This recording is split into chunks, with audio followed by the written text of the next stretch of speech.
अब उन्हें ये पता ही नहीं कि गंगा पापम ससीतापम दैन्यम कल्पतरु स्तता। गंगा पाप कौन से नष्ट करती है?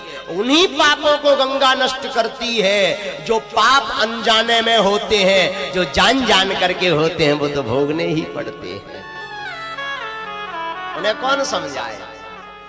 वही गंगा पाप नष्ट करती जो अनजाने में हो जाते हैं। कभी कभी हम जब पैरों से चलते देख, इसीलिए ध्यान देना, महापुरुषों को देखा होगा जमीन में देख करके चलते ताकि जीव जंतु ना मर जाए। 5 प्रकार की हत्याएं रोज लगती प्रत्येक जीव को। धरती में चलते तो कई जीवों की हत्या हो जाती है, उनका पाप जीव को लगता है।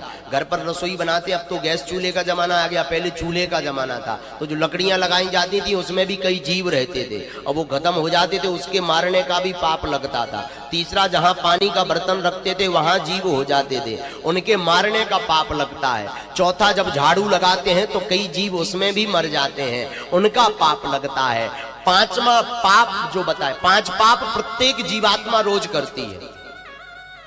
4 पाप ये हैं और 5वां पाप जो शास्त्रों में आया है वो 5वां पाप है कि अपने वचन से कई बार किसी ने गलती भी नहीं की फिर भी उसे गाली बक देते, अपशब्द कह देते। ये 5 पाप जीव रोज करता। न्यूज देख के भी कह देते अब अच्छो हो ना, जो नेता सारो ऐसे ही करत रहा।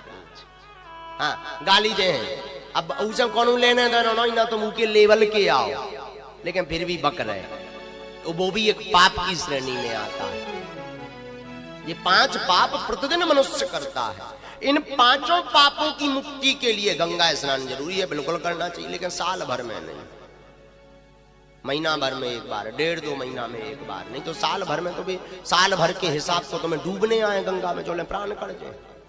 हमने उन्हें बाद में समझाओ भी, हमने की बोले महा 3 साल में जे भी तो कौन सी विधि से स्नान कर लिया, उन्होंने